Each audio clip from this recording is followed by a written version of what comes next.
Hi there, everybody. Jim White here. Welcome along to talkSPORT, boxing live and direct from Riyadh, Saudi Arabia.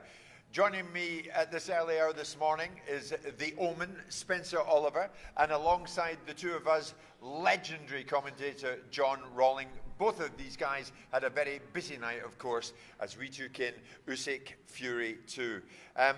John, I'll start with you. You had much sleep, mate?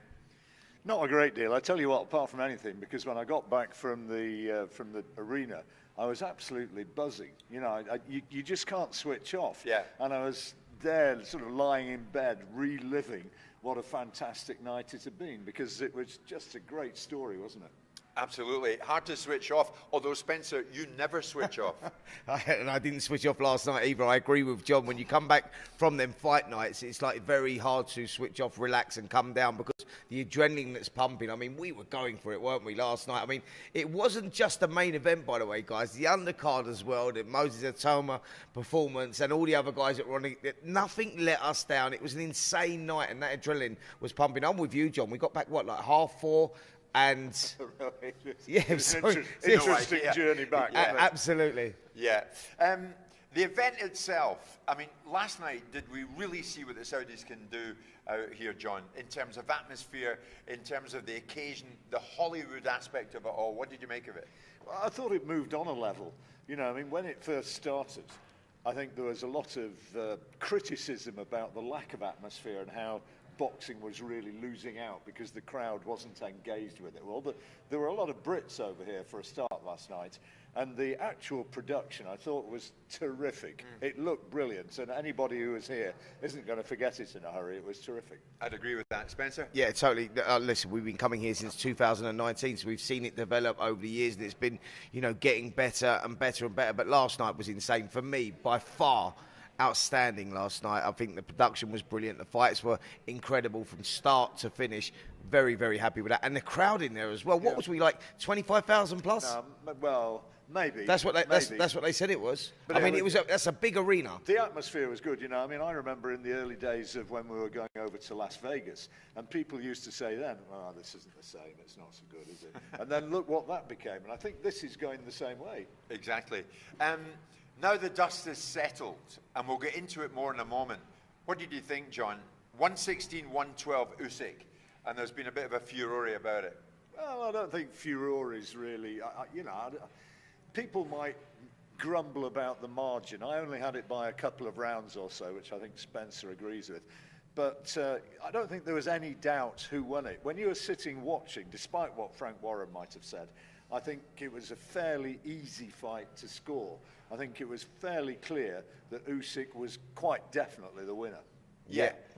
I mean, you'd expect Frank, though, to take the line that he took at the end, or would you? Would you, Spencer? He's emotionally attached to Tyson Fury. You know, they go back a long, long way, and he's been on that journey, hasn't he? You know, when he went over to Germany and beat Klitschko for that world title, and then the dramas that he had after that, you know, outside of the ring, and, you know, having to pull himself back into the boxing ring after this terrible, terrible journey that he had. I mean, it's inspirational to many and millions. That's why people, Tyson Fury becomes such an inspirational figure in boxing and a British icon in many ways, you know, because of the journey inside and outside of the ring. Frank Warren's attached to that. So the rounds that were going close, because I agree with you, John, you know, there was rounds there, the swing rounds, that you could have gone either way. The rounds that were going close, obviously Frank's going to go that way. And he'll see that. He may watch the fight back and think, you know what? I think, yeah, Usyk may have just nicked that. I had it 115, 113. Close fight. Brilliant fight, but the right man won. So, John, if you will, break it down for me tactically. What did we witness, and how did Usyk win it? Well, I think we witnessed, for me, a much better performance from Fury than first time around. There was no showboating. He really meant business from the word go.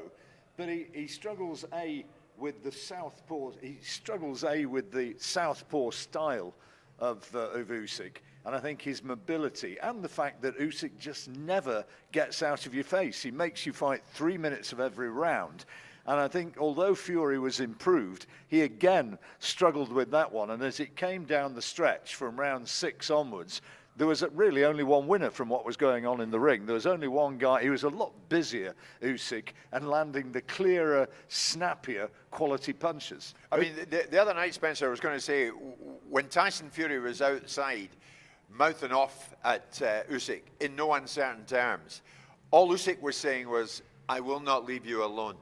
I will not." He's a man of his word, isn't he? He's true to his word. He didn't. Listen, he's a man of his word, but he's a superstar of what he does inside and outside the ring. You know, we know what's going on in Ukraine and what he stands for, and you know that passion, that emotion comes with him inside the ring, and we see that in his performances. Like, he's a guy, an incredible guy that, like, you get to round 9 and you think now that, you know, they're starting to feel it here, the psychological battle's coming in, they're blowing a gasket, fatigue setting in, but he's a guy that's got the ability to be able to turn a screw and turn it on in those last championship rounds, and that is the difference between him and the others. He's such a good tactician, actually, within the context of a fight, isn't he? He knows when to put the pressure on. He reads a fight so well.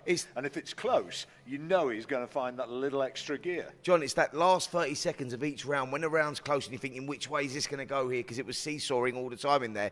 He's got the ability to, that last 30 seconds, to switch it on, put those combinations together, and that's the eye-catching stuff, the stuff that stays in the judge's mind. And they're the ones where them swing rounds, where they were quite close, that was what was getting him the rounds, and that was just enough. So, you know, he might land a couple of big right hands or a little combination, and that sticks with the judge, and I think that's the way the sort of fight went. Very close fight, though. I read this morning, John, one boxing writer had it. Fury had success in the first half of the fight, but the volume of punches and the cleaner work were from Usyk. Is that fair? Yeah, it's what we were saying. I think, and I actually think in the second half of the fight, that was even more the case. Yeah. You know, he was the classier operator in there.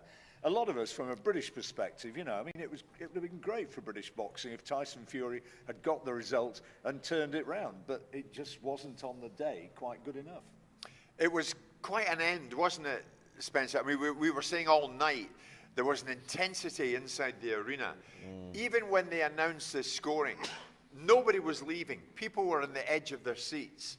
Who would it be? Would Usyk get it? Would Fury get it? No one was quite sure. David Hay, do you remember, walked behind you and I? Yeah. I was saying, I honestly don't know. I honestly don't. Oh, I tell you what, maybe Usyk by one round. And that's what we had all around ringside. You know, when you're looking at McCain in front of us in Sky and whatever, and you're looking around, everyone was like, one there. Yeah, Like, you know, it was subjective scoring in that one, and you really didn't know what way it was going to go, especially with what we saw, you know, in the previous fight with Dave Allen in with Johnny Fischer. We looked at that result, and you go, well, after that, you really don't know which way this one's going to go. But yeah, the right man won. I think now the questions are, what's next? I mean, people like ourselves always think, right, what's going to happen now? What's next for Fury? What's next for Usyk? We saw Dubois in the ring and kind of baiting Usyk. But let's get to Fury, John. What is next for Fury? Is it over? Well, it's down to him, isn't it? You know, if he doesn't want it, he'll walk away, because he's made godzillions out of boxing, hasn't he? And he's not going to want the money for the rest of his life. It's impossible that he can go through that lot. So he doesn't need it. So it's just how much of a sporting challenge he still wants. Does he want to fight Anthony Joshua? That's the obvious one. But is Joshua still in the sort of frame of mind and the sort of shape to actually provide a decent fight? You know, it's where he believes a challenge lies. There are the young boys coming through as well. But does he want to be possibly facing the very real challenge that somebody like Moses Itauma is going to be bringing through? Yeah. Because that could be a painful sort of day. Spencer, John's absolutely right. In terms of money, Tyson Fury, I mean, he's got so much money he could air condition hell. So what next? He doesn't need it, does he? It's not about the money. It's about the mental health and, you know, and about the focus and the discipline and the direction in life for Tyson Fury. And that's what it is all about. I think boxing gives him that, you know, and that is a very difficult thing to overcome, especially with someone like Tyson Fury, who's struggled with mental health in the past. When you look at it, you go, when a boxer retires, he loses his identity and he has to fit back into normal life as a civilian. Tyson Fury will struggle with that big time. So look, what we saw last night was Tyson Fury still got a lot in the tank. That is for sure. Oh, definitely. You know, that was like the number one, number two in the world fighting it out. Tyson Fury will still sit as number two in the world. heard Turki Al-Sheikh talking last night about Daniel Dubois, who got in the ring and he wanted that fight, that rematch with Oleksandr Usyk. Turki Al-Sheikh said, we're going to do that fight, and guess what? I want Joshua versus Fury next as well. That fight will happen because I believe that Fury will go away. He'll have a wrestling, want to come back. I know AJ wants that fight as well. I know that personally. And the obvious fight, the only fight really now is Dubois versus Usyk again, because the controversy that surrounded the first one. Spencer, you fought in the ring. John and I didn't. Is Fury's pride hurt today? Oh, massively, massively. He's all about legacies. He's all about being the number one of this modern era, being the greatest. Look, he's fallen short twice by a round or two, isn't he? It's not like he's been beat convincingly. Like he's put up a great fight over the last two contests, but he's come up against someone who's brilliant, and that's where it is. Superstar status. Oleksandr Usyk will go down in history as one of the greatest ever heavyweights. I agree with what Spencer said about Tyson, though, fighting on. I remember doing an interview with his dad years ago, and he said he'll be fighting at 40, maybe longer, because he needs it. He needs the focus that boxing presents. You know, I mean, look back at Frank Bruno when he walked away from the ring, had to walk away from the ring. You know, he couldn't cope with it, and I think Tyson's kind of in the same bracket. He needs boxing as much as boxing needs him. You were onto it with Spencer very quickly last night, John, when you spotted that Daniel Dubois is in the ring. He's seizing the moment. He's grabbed the moment, and he's engaging with Usyk. So Dubois wants to fight Usyk, but Dubois got to fight Joseph Parker here in Riyadh on February the 22nd. So let's concentrate on Usyk. What do you think will be his next fight? I think he'll fight Dubois if Dubois comes through the next fight, which is quite a sizable if. You know, it's not a gimme. Dubois, you would think, will start favourite, but you know, I mean, he's fighting a cute operator. He really is. Listen, Joseph Parker, you know, people forget that he's only like sort of 31 years of age himself. He's still a very young man, 31, 32 years of age. Very, very young man, and he's coming to his prime, and he's coming off a couple of good victories as well, and that one, you know, against Deontay Wilder, put him right up there, Zhang Zhang as well. You go, this kid's a serious operator. That is not a gimme for Daniel Dubois. Dubois will start a slight favourite, but trust me on this one of the best fights out there in the heavyweight division right now. I mean, to be honest, Spencer, from what you're saying, Joseph Parker really overturns the apple cart if he beats Dubois. Absolutely. Then it's back to the drawing board. Well, then it's the obvious fight, isn't it, with Oleksandr Usyk, Joseph Parker? I mean, there's another one for Oleksandr Usyk to try and go through, or to go through. You know, that's where we're at with it right now. Usyk is the man. You know, people have seen the Daniel Dubois fight. People have seen the Fury fights. Now, they've seen the AJ fights. So for Usyk, you go, where's the motivation coming from? How do you stay there? You're 37 years of age. He loves fighting. He loves training. We spoke to Alex Krasiuk, didn't we? And Alex said that's his motivation. He just loves the sport, loves the game, and that's why he performs the way he does. He lives clean, eats clean, you know, and he loves the sport of boxing. So Joseph Parker wins. That's the obvious choice. That will be the fight. John, you've commentated on them all, and you've observed them all from close quarters. Where is Oleksandr Usyk in your thinking? Well, you see, this is one of the things I was agonising about last night when I should have been asleep. I was thinking, where does he stand? And really, you know, I mean, you've got, since Lennox Lewis, you've got the Klitschko's, haven't you? Vitaly, who was such a hard man, but really not a terribly engaging or appealing sort of boxer to watch, and the more fragile, but the technically more talented Vladimir Klitschko. Then there was David Haye.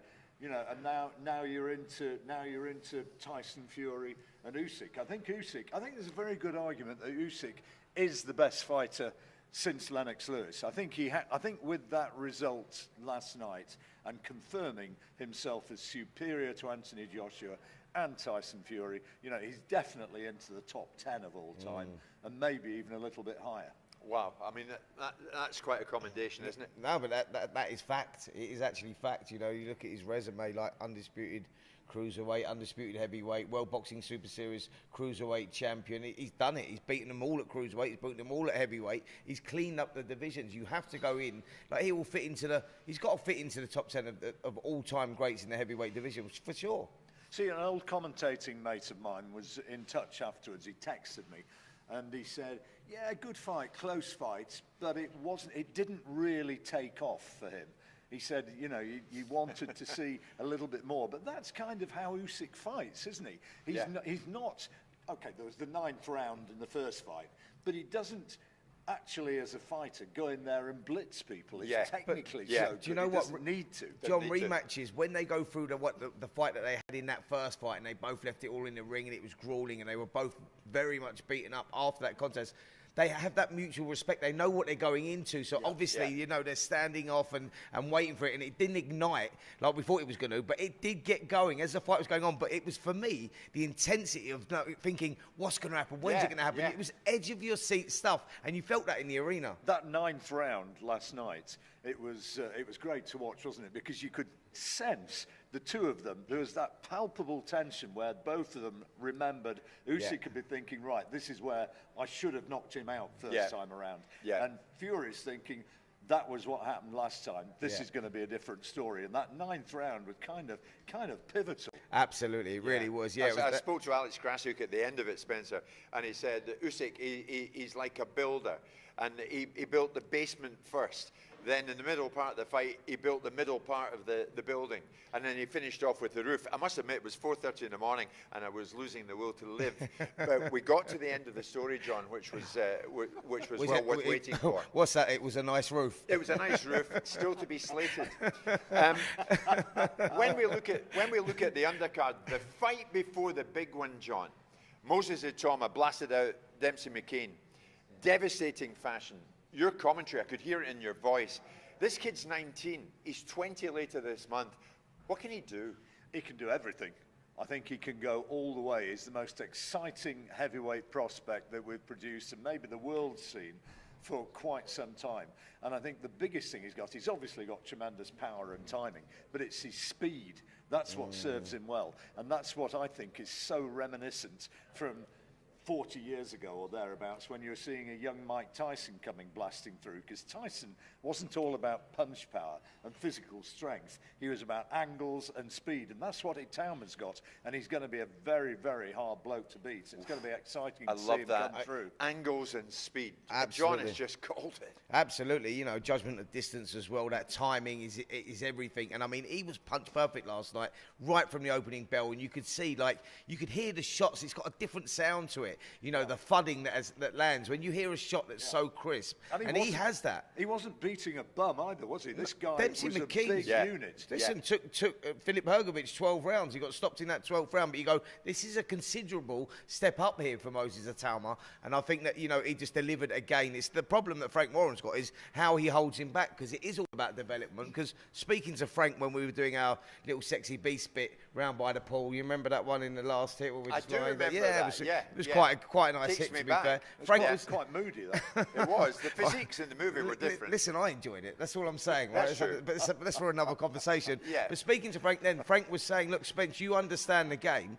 If we put him in with an AJ now and he goes and blasts AJ out, that's great. And it looks fantastic. But he's 19. He's had 10 fights, now 11 fights. He went, we're stuck there then. He said, I want to take this kid. I want him to be a superstar. I want him to be like a Mike Tyson figure where he's iconic. People remember him. He has that star quality about him. He's good outside the ring as well. Take your time with it. You know, there's no rush here, because it's all about the development, getting the rounds under your belt. I mean, he's not been past 6 rounds yet. You know, this kid is a superstar, not if he wins a world title, but when he wins a world title. But Frank Warren's great at doing that. I think what he's got to be aiming to do first is clean up the British division. You know, there's a fair few guys there. You know, you got your Fraser Clarks, who's going to come back. You got your Fabio Wardleys, Fabio Wardley's in the top 10 now. David Adelaide. Great fights for him out there. The thing, John, I've heard about Moses Itauma is that he's sparred with the very best. And those sparring sessions have turned into full-blown scraps. Yeah. So he knows what he's about. I mean, he's a wrecking ball, is he? He is, and I heard Tyson Fury talking about that very thing, and he was praising him absolutely to the hilt. And he also said, I don't think I want too much of that at the moment. Yeah. I'm not surprised. So Moses Itauma, we wait to see what awaits him next. Johnny Fischer controversially beat Dave Allen, split decision last night. I remember listening to you last night. There was quite a hint of shock in your voice at the time, John. Take me back. What were you thinking?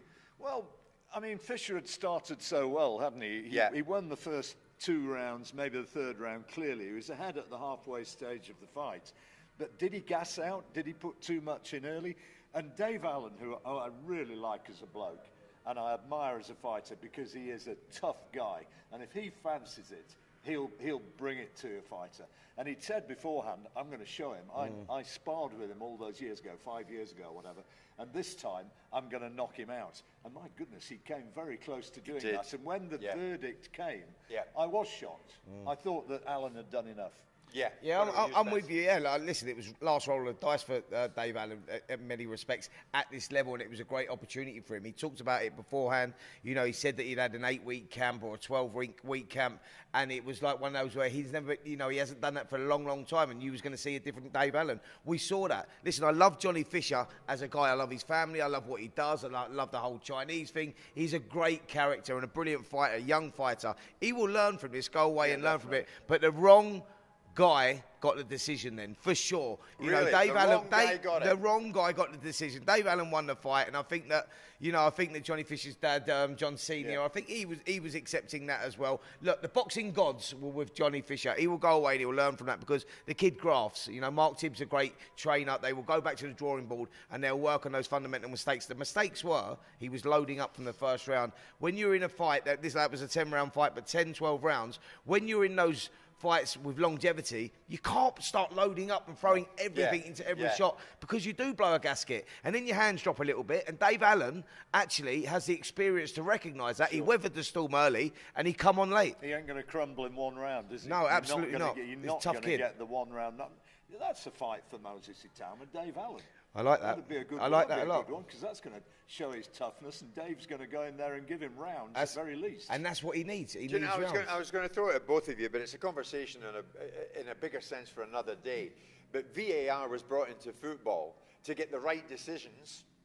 Oh, keep it away, please. What do we do about this? How often are the headlines post a big fight all about the judging? Well, did we see that they had an AI judge there, didn't they? That scored it quite convincingly to Oleksandr Usyk. So the white guy did win. If you're looking at it from that one, I know it was only a trial, you know, it wasn't official, but they had the AI judge there who had Oleksandr Usyk a convincing winner. So the right guy won. Right. There you go. I don't know. I know you're not having it, but it's the way we're going, really. I think it's part of sport, isn't it? I think a lot of people who'd be looking at this would say, well, football's worse for VAR because part of the human element is kind of what adds to the drama of the occasion. Yeah. And I think that goes down in boxing as well. Yeah. You can say you could get a bad referee or a bad judge, and we've had them. We can name the fights, can't we? Yeah. But if you get a great referee and great judging, I think that is superior if it's got the human element. It was a great job by you, John, last night, and your good self, Spencer. The two of you worked brilliantly together during the fight. I want to put this to both of you now. In terms of what you would look at as being your dream fight of 2025. Have time to think, John. What do you think? Your dream fight. So you'll give me no time to think. Yeah, great. Thanks for that, Jim. Really appreciate that. I mean, 4:30 we got in last night, and the journey that we had, the drama that we had, getting home, I will not even begin to tell you about. But anyway, we made it. What fight would I like? I'm going to throw one out there. A little bit of a curveball, something a little bit different. What about Noye and Nui moving up in weight again and fighting Nick Ball? What a fight that would be. And that's from a selfish reason. Smaller guys. Yeah, that... I pointed in the right place then, didn't I? Yeah. Just double checking that. Yeah, that is a fight that I'd love to see. And I'd like to see... I'll tell you another one as well. Terence Crawford versus Boots Ennis. It's another fight that I would really like to see. I think that's a great fight. Okay, we only asked for one, but we've got two. Yeah, I know, but... Hold on a minute. I've got another one, Jim. No, I'll let John go. John, isn't it a shame that after that great performance from Terence Crawford last time out, you know, we're more than a year on from that, and he's still not been out there and had the big fight which we thought was going to come. I'd like to see Crawford fight Canelo still. Yeah. I mean, I don't think it's going to happen, but I'd like to see it. From the heavyweight perspective, you want to see Fury and AJ. I think. I agree. I agree. I want to see Fury against a fit, good, committed AJ who's got a real chance. I think so many people out there would agree with that. Guys, we've been running a poll with our viewers, and thanks to everybody for taking part in this. The reaction we got has surprised even ourselves, and thanks to you for getting involved with it. Make sure to like and subscribe. We have been asking you, should Tyson Fury retire? Fairly straightforward, simple question off the back of the defeat to Usyk last night here in Riyadh. 53% of you say yes. That's well too strong. How can you say that off the back of that performance? I mean, look, Tyson Fury was in against a generational great there, right? But he showed that there's still a lot of fight in him. I would say definitely not. Yeah, and there were people who were watching on Frank Warren's side of the ring, apparently all of them over there. And this can happen with fights. You know, it depends where you watch it, from what side of the ring you see it. You know, how you judge it. And they thought that he won. You know, so if he's come as close as that to beating a bloke who we've just said deserves to be ranked in the best 10 of all time, then it's a harsh call to say he should walk away. If he chooses to, that's a different story. But to say he ought to is a big thing to say. Spencer, before we go, I mean, you've been out here all week. John and I arrived on the eve of the fight. You've been covering the build-up to the fight. And I understand you received one particularly lovely message on Instagram from one of our viewers that you'd like to share with us. Yeah, I did. I received a lovely message actually from a guy, Dave Gibson, and he was saying about how he's been enjoying the build-up and what this has done for him, and how he enjoys talkSPORT and the coverage, and that he's got him through some really tough times, listening to the radio, watching us here on YouTube as well. So, yeah, I hope you continue to do that, Dave. Thanks so much, mate. Dave, well done. Thank you for your involvement.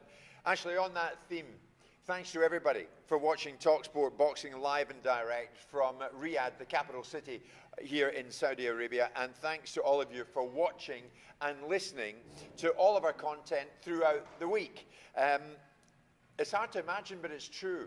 1.6 million of you tuned in into our watch-along last night. 1.6 million. Right now, so 1.6 million people watched us commentating on a fight. Brilliant. Fantastic. Keep it going, guys. Such is the popularity of Messrs. John Rawling and Spencer Oliver. 1.6 million of you. The watch-along last night over on talkSPORT Boxing YouTube channel. And for that, we are extremely grateful. Thanks to all of you, to each and every one of you.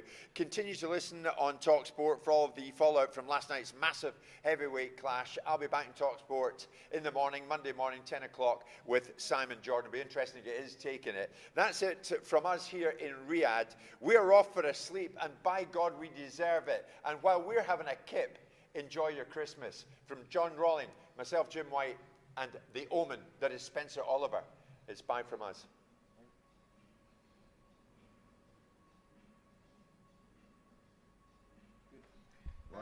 Well done, guys. That's really good. Yeah, very good.